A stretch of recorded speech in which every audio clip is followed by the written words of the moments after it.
என்று அந்த போட்ட மூலிகைகள் வாசம் வருகிறதா என்று மோந்து பார்க்கவும். வாசனைலாம் வரல. வரும், பார்ப்போம். நல்லா மோந்து பார்ப்பா. வாசனைலாம் எனக்கு ஒன்றும் வரல. உனக்கு சந்தேகமாக இருந்தால் நீயே மோந்து பாரு. நேர்களை இதோ மோந்து பார்ப்போம். நல்லா வருதே வாசம். ஆனால் மருத்துவரே, தலைவர் ஃபேன் நீங்க கரெக்டா நிரூபிக்கிறீங்க. எப்படி? நெருப்புடாங்கிறத சிம்பாலிக்கா காட்டுறீங்களே. ஐயோ நெருப்பு நெருப்பு நெருப்பு தப்பா தண்ணீர் தானப்பா தண்ணீர் தானப்பா. நீ மூலிகை மருத்துவர் தானே, எதையாவது தானே பாப்போம். ஏப்பா அதுக்கு அணைக்க முடியும். தண்ணி கீரை இதை வச்சு அமைச்சிக்க. தண்ணிங்கடா தண்ணி விடுங்க. தண்ணி நெல்லி. ஐயோ போடா தண்ணி. நேயர்களே, இது வாசகர்களின் கடிதங்களை படிக்கும் பகுதி. ஒரு வாசகர் ஒரு கேள்வி ஒன்றை எழுதி அனுப்பியுள்ளார். அமெரிக்காவில் இருந்து ஹிலாரி கிளின்டன் என்ற ஒருவர் அனுப்பியிருக்கிறார்.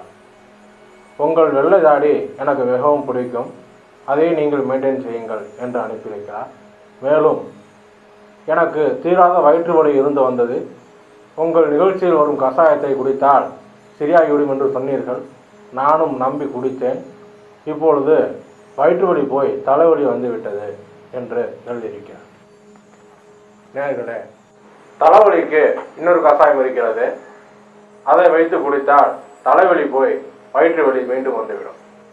நேயர்களே, அடுத்த கடிதத்தை பார்ப்போம். இதோ இருக்கிறது.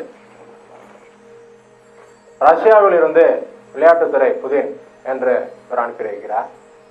இவர் என்ன சொல்கிறார் என்றால், இந்த வீடியோவை சப்ஸ்கிரைப் செய்யாமல் பார்ப்பவர்கள் ரத்தம் கக்கி சாவார்கள். அப்படி சாகவில்லை என்றால் அவர்களுக்கு செய்வனை வைப்போம் என்று மிரட்டியுள்ளார். நேயர்களே, வழக்கம் போல அன்றாடம் ஒரு வீடியோ டெய்லியும் சப்ஸ்கிரைப் பண்ணுங்க என்று கேட்பது எங்களுக்கு பழகிவிட்டது. சப்ஸ்கிரைப் செய்யாமல் இந்த வீடியோவை பார்க்க வேண்டாம். தயவு செய்து சப்ஸ்கிரைப் செய்தால் உங்கள் வாழ்க்கை நோய் இல்லாமல் நன்றாக இருக்கும். மூன்றாவது கடிதம் இது வருகிறது. இவர் பாகிஸ்தானிலிருந்து அனுப்பியிருக்கிறார். இவர் என்ன சொல்கிறார் என்றால் அடுத்த வரப்போம்.